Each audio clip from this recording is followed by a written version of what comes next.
Okay, so here's an example, and I'm going to, again, show you the steps of how to do this.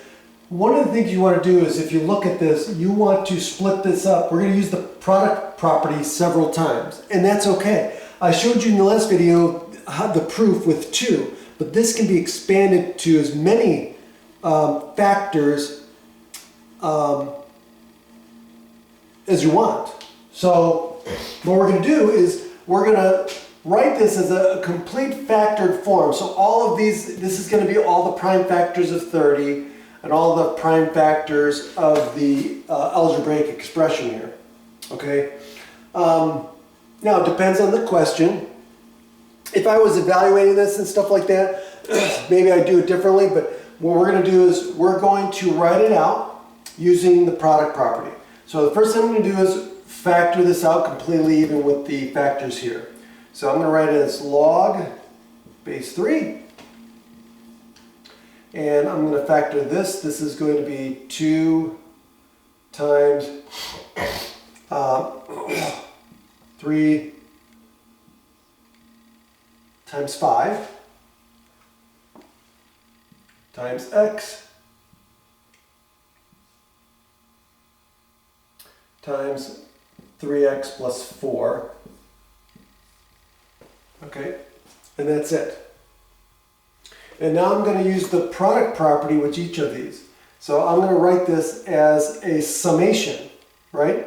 So log base 3 of 2 plus log base 3 of 3 plus log base 3 of 5 plus log base 3 of x plus log base 3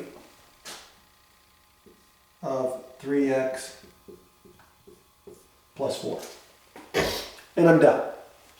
Okay. Now if you're asked to break it up into a summation, then you would be done. Now the only thing here that I would also say you should do is look for ways of simplifying this, because right here, this is 1, right? Log base 3 of 3 is 1, right? That's one of those properties.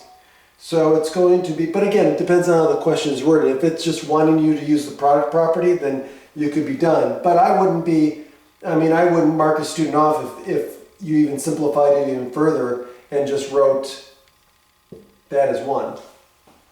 Okay. Let's do another one.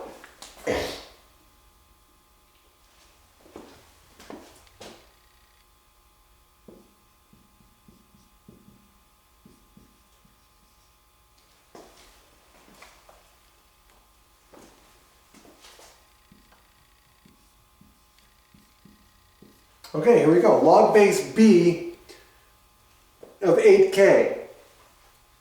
And again, we're assuming b is positive, right? Positive real number.